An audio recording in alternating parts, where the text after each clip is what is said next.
On today's episode, how to manage the holidays even if you're a misfit. Dang it. Heyo, it's your favorite 9 to 5 misfits back again to help you change the game and kick ass in your career, you huggable Hufflepuffs. So Thanksgiving is over and you know what that means. It's Christmas!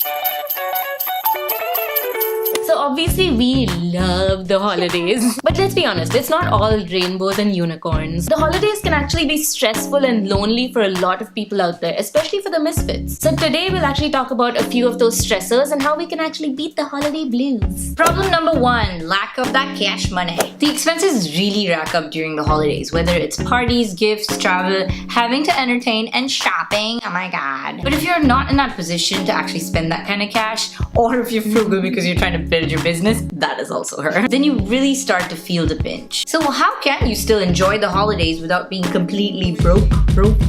So solution, set a budget for each activity, shopping, travel, whatever you want. Gross. It's really easy to get carried away, so set a maximum limit and stick to it. Also cut down on other expenses. So for example, if you're spending a lot of money on travel and shopping, cut down in other areas like eat out a little less. Or also cheaper gift options. Also be upfront with your family and friends if you can't afford stuff and maybe suggest cheaper options. Problem number 2, disruption of routine. During the holidays, it's really hard to keep up with your diet, workout, work schedule even, with family coming to visit and travel. So my parents came to visit for a month. Obviously, I was so excited to have them, but it was really challenging. When I had a 9 to 5, I used to be free in the weekends and the evenings, and my parents were used to that. But now, as an entrepreneur, I work around the clock, I don't have a set schedule. I would make up for lost time by giving up on diet and exercise so I could eat mom's food, and spend evenings with them instead of being at the gym. But that started to take a toll. So how can you control that, Name? Okay, so 3 things. Plan ahead, have realistic expectations, and set boundaries. Get out of my way. So for example, if you're traveling to India for a family wedding, you can already anticipate a few things ahead of time. Unhealthy wedding food, very little time to yourself because family and wedding stuff, and an 11.5-hour time difference. It might still be possible to squeeze in a few healthy meals or exercise, but you have to plan ahead. Let's be real, that's not happening. Also, if you have to work remotely, you need internet, so make arrangements accordingly. And set boundaries with your family as well as your co-workers. I'm not available now. Me neither. If there are certain days you know that you won't be able to work at all, take those days off, communicate that to your team. Similarly, if there are certain days where you have to work, let your family know that you won't be available during that time. Problem number 3, FOMO. If you don't have a lot of activity happening or money to do stuff, this time of the year is super rough because, hello, social media feed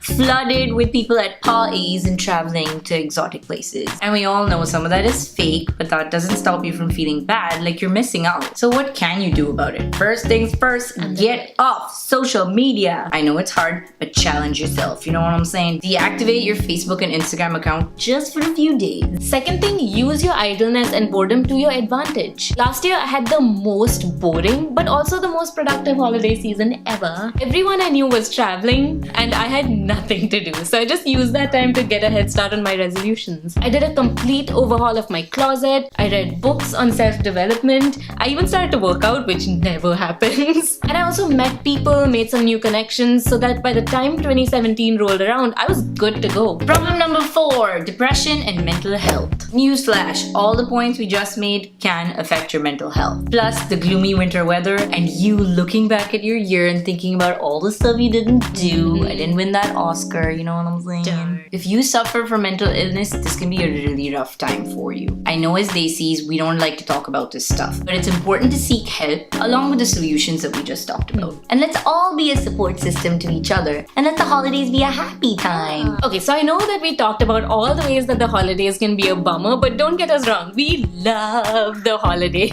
We both have birthdays around that time, because Pavi's actually a Christmas baby. I was born like 3 days before that. And just everything, man. The lights, the Christmas carols, the food, the family. It's so magical. So how are you spending the holidays? Let us know in the comments below. And don't forget to hit subscribe. Stay tuned for a special interview segment this Thursday on our Getting Real segment, and we'll see you next Tuesday with a brand new 5-minute hack. Bye!